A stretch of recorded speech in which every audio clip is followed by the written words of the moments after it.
After she fired him, the single dad just smiled. This building was already mine.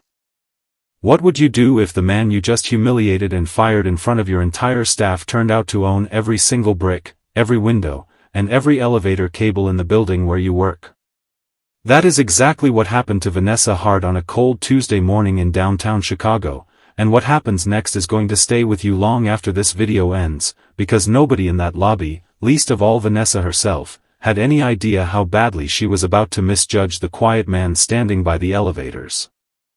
It started as an ordinary Tuesday inside the Meridian Tower, a 40-story glass giant standing at the corner of Wacker and LaSalle, its windows catching the pale winter sun like 1,000 mirrors stitched together. Employees streamed through the revolving doors with coffee cups in gloved hands and phones pressed to their ears, none of them aware that within the hour they would witness something that would haunt the building's culture for years to come. In the middle of that rush, leaning quietly against a marble pillar near the security desk, stood a man in his early 40s wearing a faded gray jumpsuit, his hands rough with calluses, an old canvas backpack slung over one shoulder. His name was Daniel Cole, and to almost everyone in that lobby he was simply the maintenance guy, the man who fixed the flickering hallway lights and unclogged the executive washrooms when something went wrong. Nobody knew that Daniel had spent the last 4 years raising his daughter alone after losing his wife to a long and brutal fight with cancer. And nobody knew that before he ever put on that gray jumpsuit, Daniel Cole had once owned one of the most successful commercial real estate firms in the entire Midwest. We will get to that. But first, I want you to see the exact moment everything changed. It was 9:10 in the morning when the elevator doors on the main lobby level slid open and Vanessa Hart stepped out, moving with the sharp, clipped stride that every employee at Sterling Dynamics had come to recognize and quietly fear. Vanessa had taken over as CEO only 5 months earlier, after her father, the company's founder, was forced into early retirement following a serious heart scare. From her very first day in the corner office, she had made it her mission to prove that she did not need her father's shadow to run an empire. The problem was that somewhere along the way, Vanessa had confused firmness with cruelty. Every week brought a new memo announcing layoffs. Every meeting ended with someone quietly crying in the parking garage, and fear had become just another piece of furniture in that office, as ordinary as the desks and the potted plants by the windows. What very few people understood was that Vanessa was carrying her own weight of pressure. Her father, Richard Hart, had built Sterling Dynamics from nothing, starting out as a commercial broker in the early 90s, and he had always been the kind of boss who knew the names of his employees' children, who showed up early just to shake hands with the cleaning crew. When his heart gave him a warning he could not ignore, he handed the company to his daughter with an unspoken condition that weighed on her like a stone she could never quite set down: do not let the legacy die. Vanessa had studied at business school overseas, surrounded by case studies on disruptive leadership and aggressive efficiency, and she had come home convinced that her father's warmth had actually been a weakness holding the company back. She was determined to prove, in record time, that she could take Sterling Dynamics somewhere her father never dared to go: new markets, new cities, maybe even overseas expansion. And to get there, she had convinced herself she needed to be hard, distant, nearly impossible to please. Every decision she made was filtered through spreadsheets and board approval, through the need to prove to the world, and mostly to herself, that she deserved the chair she was sitting in. But somewhere in that process, she had lost sight of something her father never forgot: behind every employee badge was an entire life, full of its own battles, its own quiet victories, its own sacrifices nobody in the boardroom would ever see. That particular morning, Vanessa was flanked by 2 junior executives who were practically jogging to keep pace with her, scrolling through financial reports on their tablets as they crossed the lobby. That's when she saw him. Daniel was sitting on one of the marble benches near the elevator bank, taking exactly 5 minutes to catch his breath after hauling a heavy air compressor up 4 flights of stairs because the freight elevator was down for repairs. Vanessa didn't ask a single question. She didn't know, and didn't care to know, that he had been on his feet since 6 that morning, that he hadn't even had time to grab a bottle of water. She simply stopped in front of him, arms crossed, and said the sentence that would change everything. "Is this how maintenance operates around here?" Sitting down while the rest of us are working ourselves to the bone? The entire lobby went silent. The receptionist stopped typing. People waiting for the elevator turned to stare, and Vanessa, without giving Daniel a single second to explain himself, turned to the head of human resources and ordered her, right there in front of everyone, to draw up his termination letter on the spot. No questions. No mercy. And here is the part that truly stunned everyone watching. It wasn't Vanessa's cruelty, because sadly, that had become routine at Sterling Dynamics. What stunned them was Daniel's reaction. Instead of begging, instead of lowering his head in shame the way everyone expected, Daniel simply smiled. A calm smile, almost compassionate, the kind of smile only people who have already lost everything once and are no longer afraid of losing anything else can manage. He took the termination letter without a flicker of anger, folded it slowly, and slid it into the front pocket of his jumpsuit. Then, looking Vanessa directly in the eyes, he said the words that would echo through that building for months to come. Before you celebrate, Ms. Hart, I'd recommend you take a closer look at exactly who owns this building. The silence that followed was the kind you could feel on your skin. Vanessa let out a nervous laugh, certain this was some desperate, pathetic attempt to save his job. But the company's general counsel, a man named Arthur Bell who had worked at Sterling Dynamics for almost 15 years, suddenly went pale. He pulled up the county property records on his phone right there in the lobby, and within seconds his face had drained of all color. Ms. Hart, he said, his voice shaking, this building isn't owned by Sterling Dynamics. It's registered under a holding company called Cole Family Properties, and the majority owner is Daniel Cole.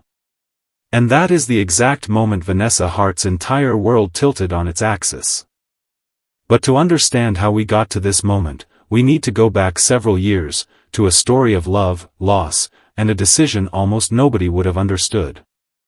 Daniel Cole was not always the man in the gray jumpsuit fixing flickering lights. 16 years earlier, alongside his wife, Sarah, he had founded a small commercial construction and development company out of a rented office above a hardware store in the suburbs of Chicago.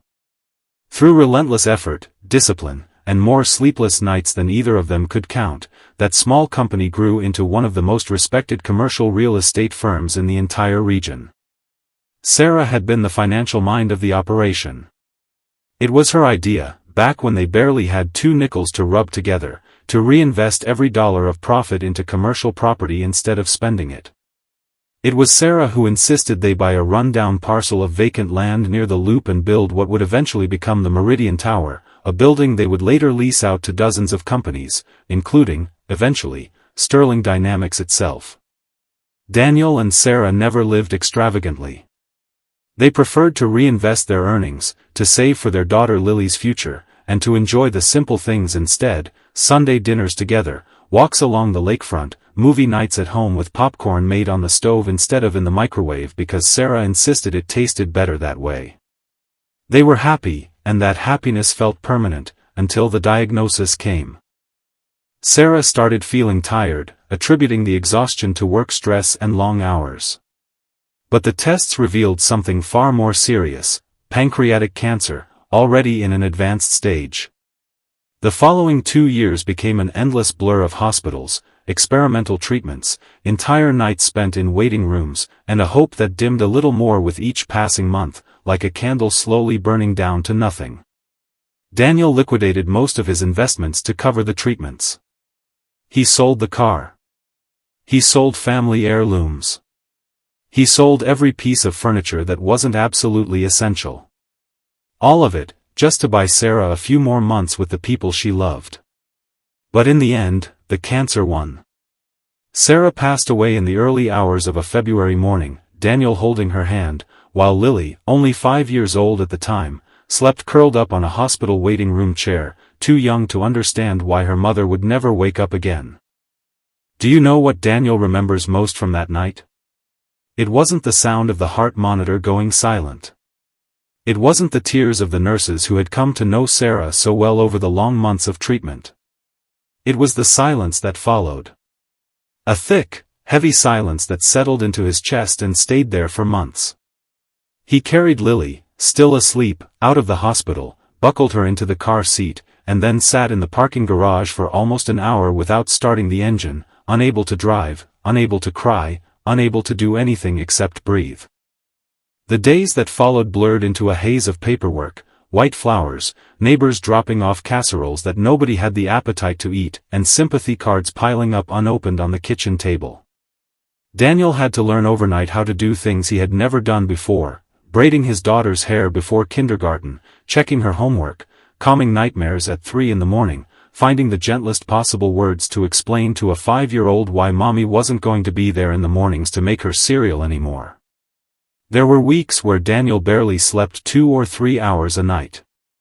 He worked during the day, keeping just enough of the business running to stay afloat, and at night he sat alone in the kitchen with a cup of cold coffee, staring at photographs of Sarah, wondering again and again if he was doing right by his daughter, if Lily was growing up with enough love, if the ache in his chest would ever soften. It was on one of those nights, exactly 8 months after the funeral, that Daniel made the decision that would completely reshape his life.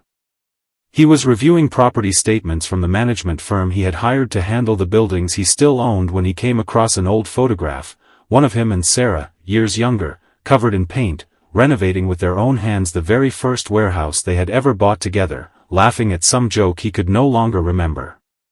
And that's when it hit him. He missed that. He missed honest work, the sweat, the physical exhaustion that at least let him fall asleep at night without his mind spiraling. After that, Daniel felt hollow. The company that had once been his passion had become a weight he could no longer carry. He handed the management of his properties over to a trusted firm, stepped back entirely from the business decisions, and devoted himself to exactly one thing, raising Lily the best way he knew how, even if that meant learning to braid hair from YouTube tutorials at 1 in the morning. It was during that grieving process that Daniel made a decision that stunned everyone who knew him. He took a job as a maintenance technician, in one of the very buildings he himself owned, without telling a single soul who he actually was. His reasons weren't some kind of whim. He wanted to feel with his own 2 hands what it meant to work sunup to sundown. He wanted to understand, from the inside, how people treated the workers that most executives never even bothered to acknowledge. He wanted, more than anything, to stay busy and grounded, instead of locking himself away in an office full of memories of Sarah.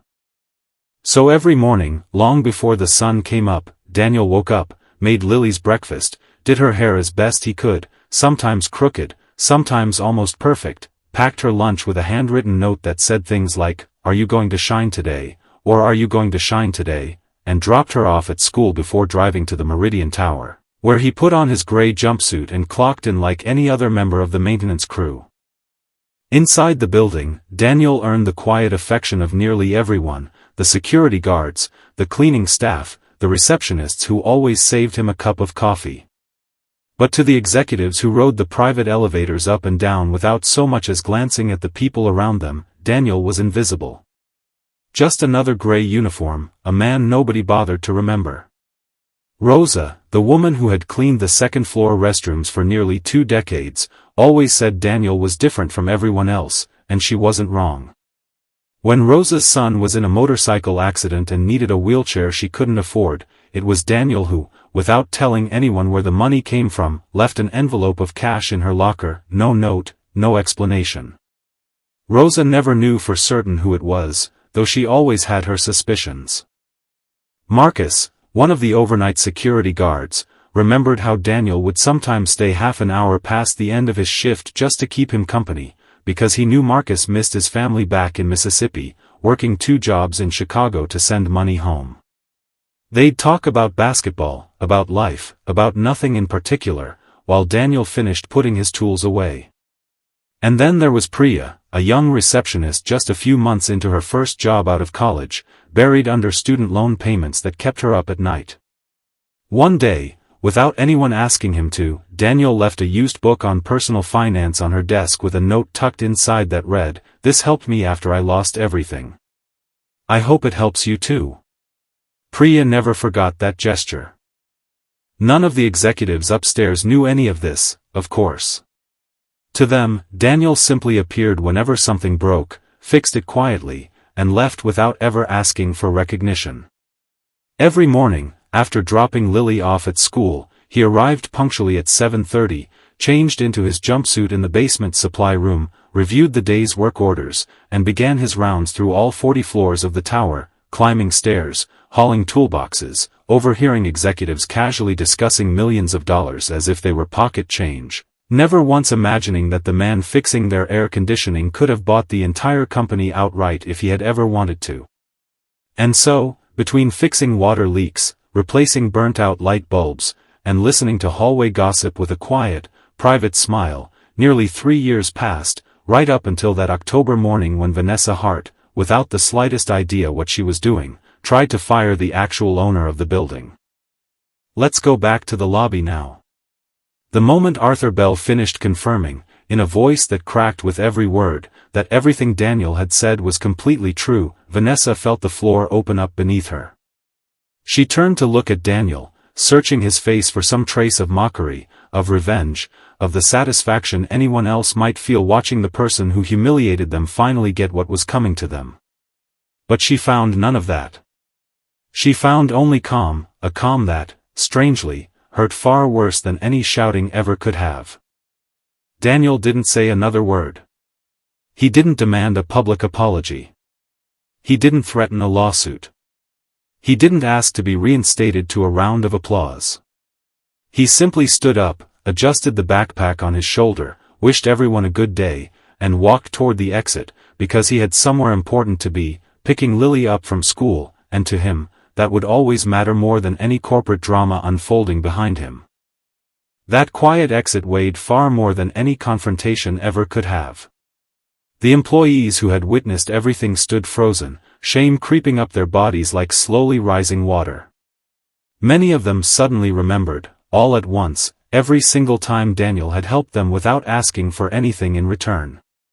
The time he'd carried heavy boxes during the accounting department's office move. The night he'd stayed late fixing the air conditioning in the middle of a brutal July heat wave so the customer service team wouldn't pass out at their desks.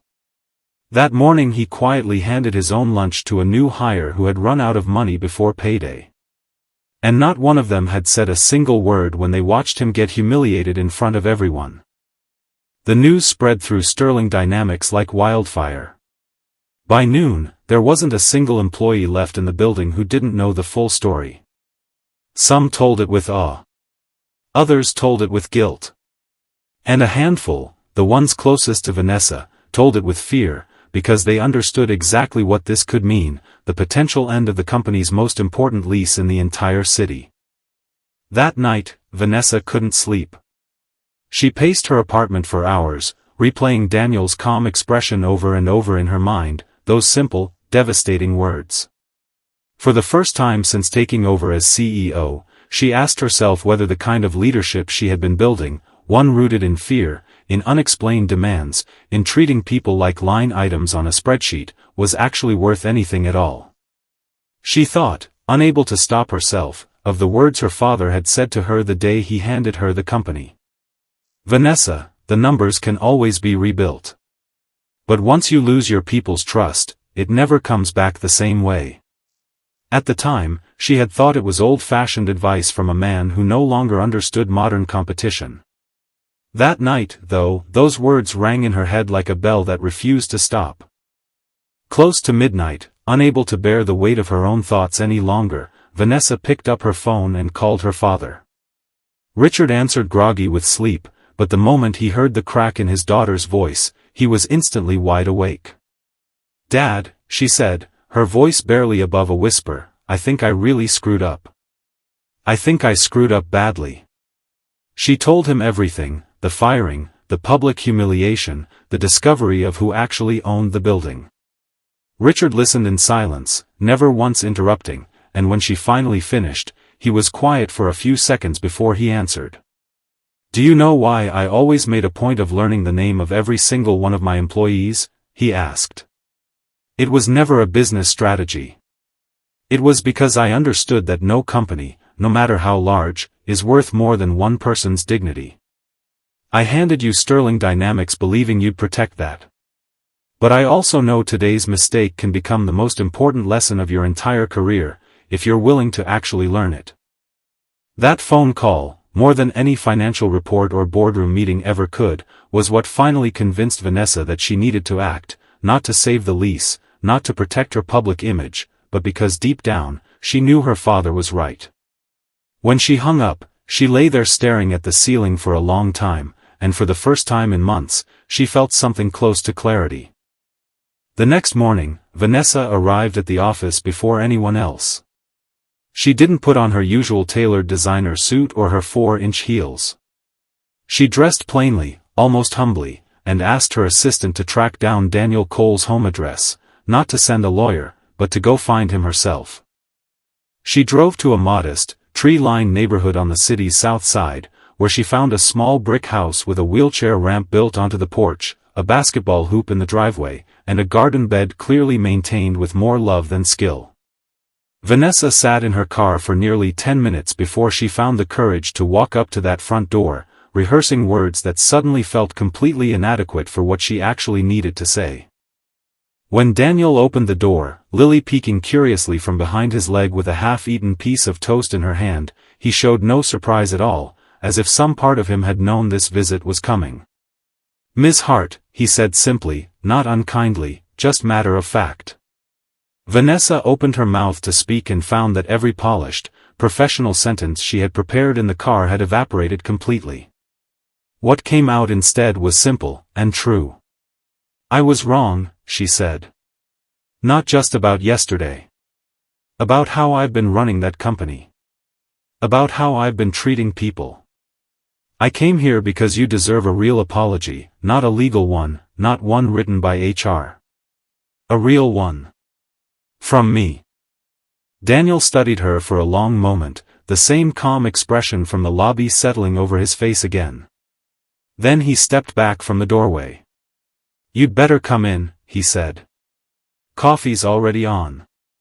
Over the next hour, sitting at Daniel's kitchen table while Lily colored quietly in the next room, Vanessa heard the entire story: Sarah, the cancer, the silence in that hospital room, the reasons behind the gray jumpsuit that had nothing to do with money and everything to do with grief and grounding. She listened, really listened, in a way she hadn't listened to anyone in years. And by the time she left that house, something in her had shifted permanently.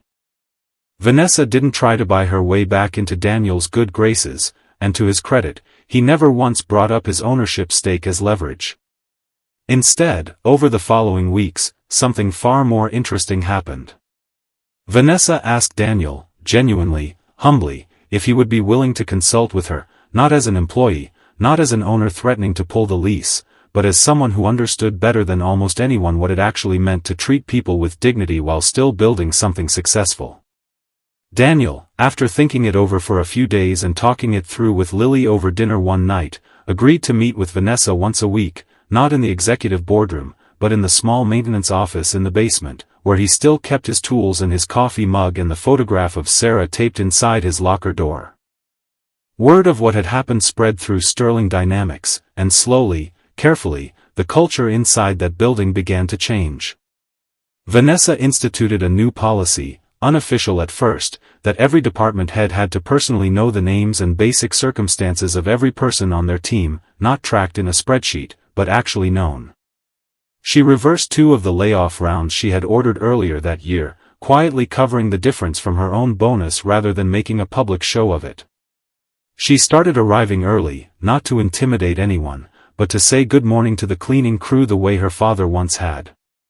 It wasn't a transformation that happened overnight, and there were plenty of employees who remained skeptical for a long time, understandably so. Trust, once broken, doesn't rebuild itself in a week, or a month, or sometimes even a year. But brick by brick, meeting by meeting, apology by apology, Vanessa began to rebuild something that actually resembled the company her father had spent 30 years creating. As for Daniel, he never went back to wearing the gray jumpsuit full-time, though he still kept it hanging in his closet, a reminder of the years it had taken him to heal. He eventually stepped back into a more active role managing his properties, this time bringing Lily along to site visits on weekends, teaching her, the way Sarah once dreamed of teaching her, how buildings get built and how businesses get run, not just with numbers, but with people at the center of every decision. Rosa still cleans the second-floor restrooms at the Meridian Tower, though now she does it as a full-time employee of Cole Family Properties, with full benefits and a wheelchair-accessible car for her son parked in her driveway. Marcus transferred to day shifts so he could finally video call his family in Mississippi at reasonable hours, thanks to a scheduling change Daniel personally requested. And Priya, the young receptionist who once lay awake worrying about student debt, is now studying for her MBA part-time, tuition partially covered by a scholarship fund Daniel quietly established and never once put his name on.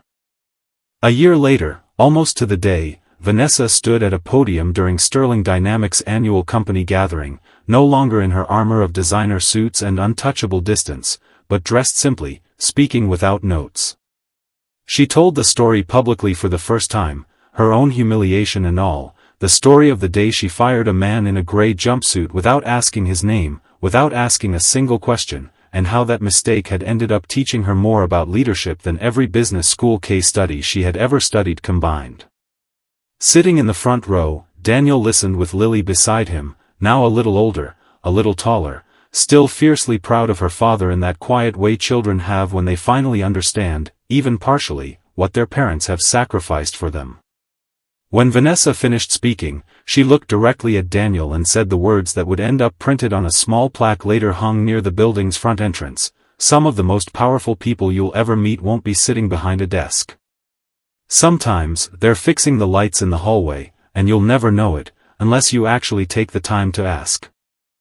The applause that followed wasn't the polite, obligatory kind that usually filled that auditorium after a quarterly earnings announcement. It was real, sustained, and more than a few people in that room were quietly wiping their eyes. Because in the end, this wasn't really a story about a secret fortune, or a hidden deed, or a stunning reversal of fortune in a marble lobby. It was a story about what happens when we stop seeing job titles and uniforms and paychecks, and start seeing the actual human. Daniel Cole never set out to teach anyone a lesson. He never wanted the attention, the plaque, the applause, or the story being retold in that auditorium. All he ever wanted was to raise his daughter with love, to honor his late wife's memory by staying true to the values they built their life around, and to feel, if only for a few years, what it meant to be just another person doing honest work, unseen and unbothered. But sometimes the quietest people end up teaching the loudest lessons, not through grand speeches or dramatic reveals, but simply by refusing to become bitter, by choosing grace when cruelty would have been so much easier, and by walking away from a fight he had already won, because picking up his daughter from school mattered more to him than being right in front of a crowd. And maybe that's the real takeaway from everything you just watched. The people you overlook every single day, the ones fixing your lights, cleaning your floors, carrying your boxes, refilling your coffee, are not background characters in your story. They are the main characters of their own, filled with battles you will never see and strength you will never fully understand, unless, like Vanessa finally learned, you slow down long enough to actually ask. If this story moved you even half as much as it moved me while I was putting it together, do me a favor and hit that like button, drop a comment telling me what part hit you the hardest, and if you haven't already subscribed, now's the perfect moment, because we have so many more stories like Daniel's waiting for you, real reminders that kindness, patience, and quiet dignity are still worth more than any title on a business card. Thank you so much for watching, and I'll see you in the very next